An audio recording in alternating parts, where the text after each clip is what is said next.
yang terakhir ini merupakan bukan tausiah tapi sambutan penutup yang akan disampaikan oleh yang terhormat guru kita Al-Mukarram Bapak Dr. Hidayat Nur Wahid. Kepada beliau kami persilakan.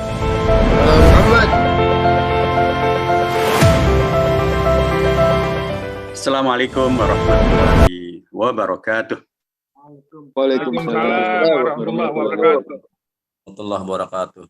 Alhamdulillahilladzi khalaqal laila wan nahara khilfatan liman arada yadzakkara aw arada syukura.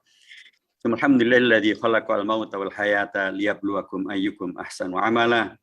Alhamdulillahilladzi arsala rasulahu bil huda wa dinil haqqi yudhhirahu 'alad dini kullihi wa kafa billahi syahida. Salatu wassalamu ala habibina wa syafi'ina sayyidina Muhammadin afdalus salawati wa atammat taslimat. Salatu wassalamu alaihi wa ala azwajihi ummahatil mu'minin wa ala alihi thayyibin wa ala ashabil mardiyin wa ala man ittaba'ahum bi ihsanin wa ridwanin ila yaumiddin. Faqala Allah azza wa jalla fi kitabil aziz, a'udzu billahi minasyaitonir rajim. Wa ma Muhammadun illa rasul qad khalat min qablihi rusul afa immata aw qutilan qalabtum ala aqabikum wa man yanqalib ala aqibaihi falan yadurrullaha syai'a wa sayajzillahu asy-syakirin. Shadaqallahul adzim wa shadaqa rasulun nabiyil karim alladzi kanat min ihda kalimati al-akhirah ila rafiqil a'la ila rafiqil a'la ila rafiqil a'la kama qala aidan ummati. Hadaratul mukarramin, para guru-guru kita, para kiai kita, ulama-ulama kita, pimpinan-pimpinan kita, dan keluarga besar daripada kedua guru kita, kiai kita, ulama kita, keluarga besar daripada Al-Maghfurlah Kiai Haji Abdul Rashid Abdullah Syafi'i, Akhwan Al-Fadil Ustadz Haji Al-Rashid, Hafizakumullah jami'an, juga keluarga besar daripada almarhum Al-Maghfurlah Kiai Haji Dr. Ahmad Lutfi Fathullah yang tadi telah diwakili oleh sahabat kita Dr. Ali Bakhtir ya, yang tadi sudah menyampaikan sambutannya, dan kepada kiai-kiai kita, guru-guru kita, ketua dan pimpinan daripada Dewan Masjid Indonesia Jakarta Pusat, Akhwan Al-Fadil Kiai Haji Dr. Ma'mun Al-Ayyubi, dan juga Akhwan Al-Fadil Ustadz Haji DKS, pimpinan Dewan Masjid se-Jakarta Selatan beserta seluruh jajarannya. Ada juga Ustadz Amr Mubashir, Ustadz Cecep, dan juga tokoh-tokoh yang menghadiri bersama kita, Ustadz Ahmad Mashkur, dan tentu saja guru kita, pimpinan kita di FUHAB, Forum Ulama dan Habaib, Akhwan Al-Fadil, Al-Mukarram, Ustadz Kiai Haji Dr. Muhammad Lutfi Zawawi, hafizakumullah jami'an, wa mata'anallahu bituli hayatikum, wa bibarakati ilmikum, wa jihadikum, wa amalikum, wa ta'limikum. Amin. Pertama tentu kita bersyukur pada Allah SWT bahwa ya inilah salah satu daripada karunia yang Allah hadirkan kepada kedua ulama kita, rahimahumullah rahmatan wasi'ah, menjadi wasilah untuk kita bisa bersilaturahim melalui Zoom. Kita bisa bersilaturahmi, kita saling mendoakan, dan kita mendoakan kepada kedua beliau. Karena kita bersyukur kepada Allah SWT yang telah memberikan kepada kita Al-Quran untuk kita jadikan rujukan, Rasulullah sebagai pedoman, yang kemudian memberikan kepada kita perilaku untuk bersilaturahim, perilaku untuk mendoakan para ulama kita, baik yang sudah wafat maupun yang membersamai kita semuanya. Dan itu semuanya adalah karunia Allah yang luar biasa yang diberikan kepada kita, dan tidak banyak yang bisa merasakan karunia ini kecuali yang bisa memang diberikan kenikmatan iman dan Islam itu. Ini adalah karunia yang sangat banyak, sangat besar. Banyak yang kemudian hanya mempertimbangkan wafat, ya wafat sudah. Yang sudah dikubur ya sudah. Tapi kita tidak. Allah memberikan kepada kita sebuah karunia bahwa dengan Al-Quran, dengan As-Sunnah, dengan ajaran para ulama, kita diberikan karunia memahami bahwa yang namanya kematian, yang namanya tokoh-tokoh yang wafat, ulama-ulama yang wafat, semuanya adalah mau'idah, semuanya adalah ibrah, dan semuanya adalah hikmah yang besar. Malam hari ini Allah menyegarkan ingatan itu dengan wasilah wafatnya kedua guru kita, dan kita sampaikan apapun, innalillahi wa inna ilaihi raji'un. Dan kedua, saya sampaikan jazakumullah khairan kepada Bapak Haji Edi KS dan kawan-kawan dari Dewan Masjid Indonesia Jakarta Selatan yang telah bersama-sama bekerja sama dengan Dewan Masjid Indonesia dan juga FUHAB dan juga para ulama-ulama kita dan juga dengan kami di DPR MPR gitu ya. Dan ini adalah sebuah sinergi yang saya kira sangat bagus. Bagaimana antara kita semuanya ya di FUHAB, di Dewan Masjid, dan kemudian juga di DPR, di DPRD, kita bersatu padu untuk melanjutkan perjuangan para ulama kita. Bersatu padu untuk merealisasikan apa yang menjadi cita-cita beliau-beliau semuanya. Bersatu padu untuk kemudian membela kepentingan umat, kepentingan bangsa, dan kepentingan negara. Karena hakikatnya, dan itu juga sesungguhnya yang kami pahami dari sirah ataupun biografi dan sifat terjang daripada kedua tokoh kita ini, ya Haji Abdul Rashid Asy-Syafi'i maupun juga Dr. Lutfi Fatullah. Beliau juga adalah sosok yang amat sangat mementingkan bagaimana perjuangan ini juga selain melalui masjid, selain melalui organisasi, tapi juga melalui lembaga-lembaga yang dibukakan oleh negara. Dari Basnas misalnya, Dr. Lutfi Fatullah, maupun juga melalui DPR maupun DPRD seperti yang juga sering dilakukan oleh beliau almarhum Kiai Haji Abdul Rashid Asy-Syafi'i. Saya seringkali berjumpa dengan beliau berdua, baik di masjid maupun pada peringatan Maulid maupun pengajian-pengajian maupun juga majlis bahs wa tahqiq as-salam. Tapi juga seringkali berjumpa dengan beliau berdua dalam posisi resmi dalam konteks kenegaraan. Seringkali Kiai Haji Abdul Rashid Asy-Syafi'i menyampaikan aspirasi umat kepada kami di DPR. Beliau memimpin delegasi atau bersama dengan banyak delegasi menyampaikannya kepada kami di DPR maupun juga di MPR. Dan saya yakin demikian juga lah Kiai Haji Lutfi Fatullah dalam konteks DPRD, karena mitra daripada Basnas Jakarta tentu adalah DPRD. Dan peristiwa 212, 411, dan alumni 212 mempertemukan kami semuanya dalam satu panggung besar. Dan bahkan dalam selain panggung besar di Monas, tapi juga dalam mobil komando ya. Seringkali di situ ada Kiai Abdul Rashid Asy-Syafi'i, kadang juga ada Dr. Lutfi Fatullah, kadang ada juga saya, selain juga para habaib, termasuk juga Habib Rizik Syihab tentu berada di garda terdepan. Kami sering berada dalam beragam forum-forum yang juga resmi. Itu artinya bahwa memang memperjuangkan umat ini bisa dilakukan dari seluruh forum. Ya bunayya la tadkhul min babin wahidin wadkhulu min abwabin mutafarriqah. Yang dipentingkan adalah jangan min abwabin mufarriqah. Ya, kalau mufarriqah memang tidak boleh. Yang membuat kita bisa pecah belah, saling membenci, saling mengkafirkan, saling membid'ahkan, itu tidak boleh. Tapi kalau yang saling kemudian beragam untuk kemudian merealisasikan tujuan bersama, itulah yang juga diwariskan oleh Kiai Haji Abdul Rashid Asy-Syafi'i dan juga Kiai Haji Dr. Lutfi Fatullah. Jazakumullah khairan katsiran. Yang dirahmati Allah Subhanahu wa taala, malam hari ini memang sekaligus ya ada beragam peristiwa yang membersamai. Ada kita kumpul bersama atas undangan Dewan Masjid Indonesia untuk mendoakan para tokoh-tokoh kita, ulama-ulama kita. Tapi sekaligus juga memperingati tahun baru Hijriah. Tapi juga sesungguhnya sekaligus menyongsong kesyukuran hari ulang tahun kemerdekaan Republik Indonesia. Dalam ketiga peristiwa itu sesungguhnya menghadirkan satu titik temu bahwa ada peran ulama yang sangat-sangat luar biasa, diakui, diterima, berjasa, dan jasanya itu abadi. Abdul Rashid Asy-Syafi'i, Dr. Muhammad Lutfi Fatullah sudah menorehkan jasa yang abadi yang tadi disampaikan oleh Dr. Edi KS. Bagaimana beliau berdua di Jakarta Selatan membimbing umat, ya. Bagaimana juga tadi Ustaz Muhammad Al-Ayyubi menyampaikan kesaksian tentang kiprah daripada beliau berdua yang luar biasa. Itu jasa yang abadi yang menjadi realisasi daripada apa yang dahulu Rasulullah pernah sampaikan, idza mata ibnu Adam in qata lahu amalu illa min salas. Shadaqatin jariyah wa ilmin yuntafa'u bihi aw waladin sholihin yad'ulahu. Ketiga-tiganya ada pada beliau, bahkan begitu banyak ketiga-tiganya ada pada beliau. Tetapi juga ada yang kemudian kaitannya dengan masalah dalam kota hijrah. Kita akan mendapatkan satu fakta bagaimana peristiwa ini menyegarkan kembali ingatan kita bahwa sebuah kondisi bisa kemudian berubah menjadi lebih baik bila kemudian kita mengelolanya, mensiasatinya, dan menghidupinya, memperjuangkannya dengan cara yang lebih baik. Bagaimana kondisi Makkiyah berubah menjadi kondisi Madaniyah.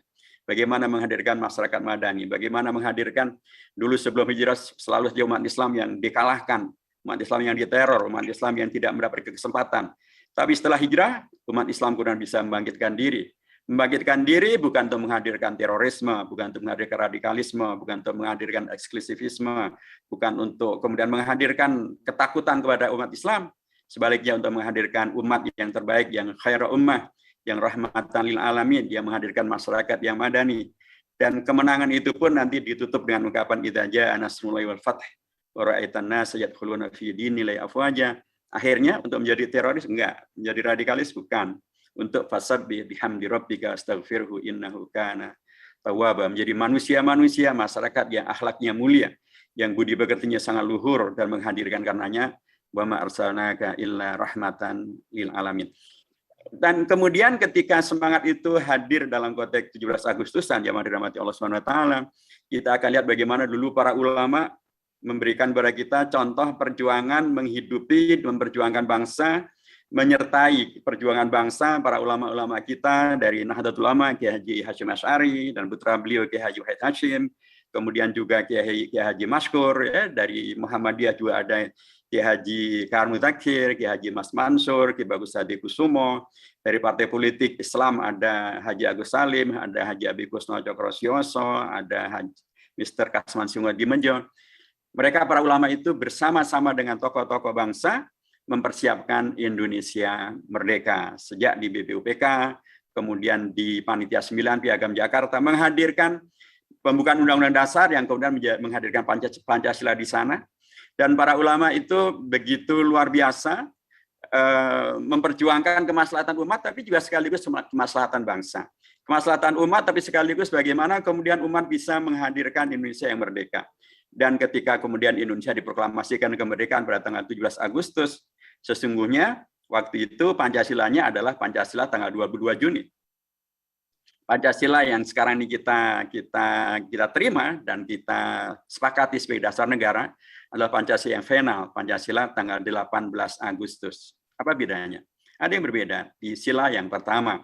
Nah, sila yang pertama ini ditolak oleh komunitas perwakilan dari Indonesia Timur yang mengancam bila 7 kata dalam Piagam Jakarta, sila yang pertama, tidak dihapuskan, maka mereka merasa dilakukan diskriminasi, mereka merasa bukan bagian dari Indonesia, karena mereka mengancam keluar dari Indonesia. Bisa kita bayangkan, baru 1 hari Indonesia diproklamasikan, masa itu udah pecah. Tentu ini satu yang bisa kita diinginkan, karena kita merdeka bukan untuk pecah, kita merdeka untuk bersatu, untuk maju, untuk kemudian bisa lebih baik daripada kondisi sebelum dijajah. Karenanya Bung Hatta menemui 4 tokoh umat Islam yang dalam riwayat yang masyhurahnya begitu ya. Ditemuilah Kiai Haji Wahid Hasyim dari NU, Kiai Bagus Hadi Kusumo dari Muhammadiyah, Mr. Kasman Singwadi Menjo dari Partai Islam, dan Mr. Tauku Muhammad Hasan dari Aceh. Ditemuilah 4 tokoh ini, dan 4 tokoh ini dengan ilmu agama yang mereka yang mendalam dan pemahaman mereka tentang siasat syariah dan tentang Indonesia yang sebaiknya kita terima bagaimana, bersatu padu, karenanya mereka sepakat untuk kemudian menerima keberatan itu dan merubah sila pertama menjadi seperti yang kita kenal sekarang ini, ketuhanan yang Maha Esa. Tetapi para ulama tidak ingin kemudian ungkapan ini menjadi ungkapan yang liar, yang kemudian bisa ditafsirkan semua gue, karenanya mereka memberikan sebuah penjelasan bahwa dimaksudkan dengan yang Maha Esa adalah Tauhid. Nah, selamatlah Indonesia, selamatlah proklamasi, selamatlah Pancasila. Para ulama memberikan peran yang sangat luar biasa. Karenanya sudah menjadi sangat seharusnya bila peristiwa wafatnya para ulama dikaitkan dengan hijrahnya Rasulullah, dikaitkan dengan hadirnya peran ulama untuk menghadirkan Indonesia merdeka, membuat kita menjadi semakin cinta dengan para ulama, menghormati para ulama. Dan karenanya menjadi semakin penting untuk mempertimbangkan bahwa dalam laporan Kiai Haji Khalid Nafis dari MUI bahwa selama pandemi ini yang wafat di kalangan para ulama tidak kurang dari 900 ulama.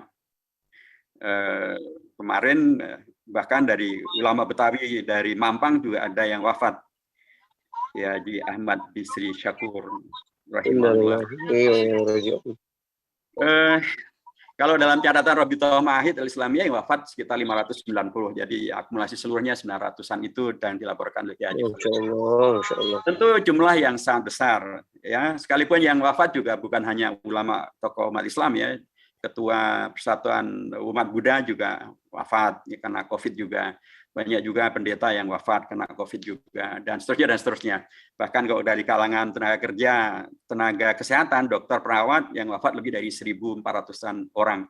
Jadi ini adalah musibah untuk semuanya. Dalam konteks kita, para ulama, komunitas ulama di masjid, ulama, para habaib, dan kami-kami yang memperjuangkan juga umat melalui jalur di DPR maupun di MPR, ini juga menjadi mengingatkan, yang disampaikan oleh Fadilatul Ustaz Muhammad Lutfi Zawawi, ada hikmah yang penting untuk terus kita kelola. Bagaimana kemudian mempersiapkan kelanjutan para ulama ini. Karenanya apa yang tadi disampaikan oleh Akhunul Fadil Ustaz Alwi Rashid tentang cita-cita daripada almarhum Kiai Haji Abdul Rashid Abdullah Syafi'i untuk menjadikan Masjid Al-Barakah Syafi'ah sebagai markas atau pusat tahfidz Al-Quran di Jakarta. Kabul.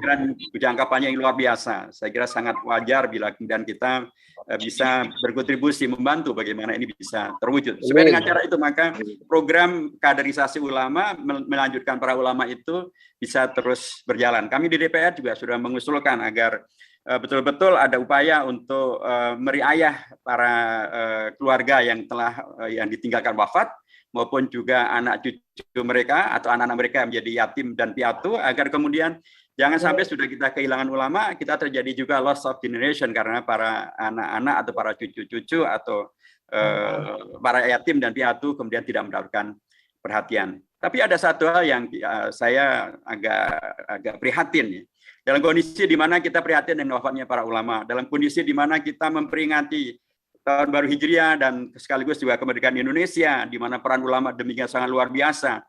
Tapi BPIP, Badan Pembina Ideologi Pancasila, malah membuat satu perlombaan menulis yang menurut saya tidak seharusnya dengan judul itu. Karena judulnya adalah Lomba Menulis Tingkat Nasional tentang dua hal. Pertama, hukum menyanyikan lagu Indonesia Raya dalam hukum Islam. Nomor dua, hukum Islam tentang hormat bendera. Dan ini kan seolah-olah menuduh para santri tidak menyanyikan lagu Indonesia Raya. Seolah-olah menuduh para santri tidak menghormati bendera merah putih.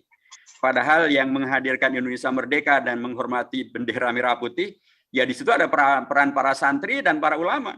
Dan bahkan hari santri yang diperingati dan kemudian menghadirkan lomba itu justru adalah jasa para ulama, para santri menyelamatkan Indonesia dari penjajahan Belanda. Kenapa kemudian sekarang dibuat lomba yang tidak menghormati para santri dan para ulama? Harusnya kalaupun dibuat lomba dalam kondisi sekarang ini, buatlah lomba misalnya tentang jasa para santri untuk kemerdekaan Indonesia. Tulislah tentang bagaimana jasanya para santri, jasanya para ulama dan para santri menyelamatkan Indonesia dari pemberontakan PKI dan komunisme. Tulislah itu, dan dengan cara itu maka akan semakin kokoh kuatlah pemahaman publik tentang peranan para ulama, peranan para kiai yang begitu luar biasa memerdekakan Indonesia, mempertahankan kemerdekaan Indonesia, menyelamatkan kemerdekaan Indonesia. Dan dalam kondisi sekarang ini, di mana kemudian bahkan Presiden pun mengajak peran serta para ulama, peran serta Majelis Ulama untuk mengajak umat untuk melaksanakan prokes, untuk kemudian termasuk vaksinasi, harusnya kemudian para santri yang adalah bagian tak terpisahkan dari para ulama, janganlah di stigma yang negatif semacam itu. Harusnya kalau memang diajak untuk menjadi bagian dari solusi, hormatilah para santri, hormatilah komunitas santri, hormatilah para ulama. Supaya dengan demikian maka kita akan terus bisa menjaga agar Indonesia ini penuh dengan keberkahan dari Allah SWT, karena para santri dan para ulama yang dihormati, yang terus kemudian bisa melantunkan doanya, sholawatnya, dan beragam amal solehnya, yang dengan cara itu akan memberikan keberkahan, diantaranya akan kemudian menghadirkan kehidupan yang dijauhkan oleh Allah dari segala mara bahaya, dari segala fitnah, dari segala musibah. Tentu sekali lagi kami siap untuk membersamai dengan segala kedhaifan yang kami miliki, tapi insya Allah kita akan bersama-sama untuk merealisasikan segala kemaslahatan bagi umat, kemaslahatan bagi ulama, bagi para santri kita, dari para habaib kita, mencoba untuk kemudian perjuangkan bagaimana melanjutkan perjuangan ini semuanya.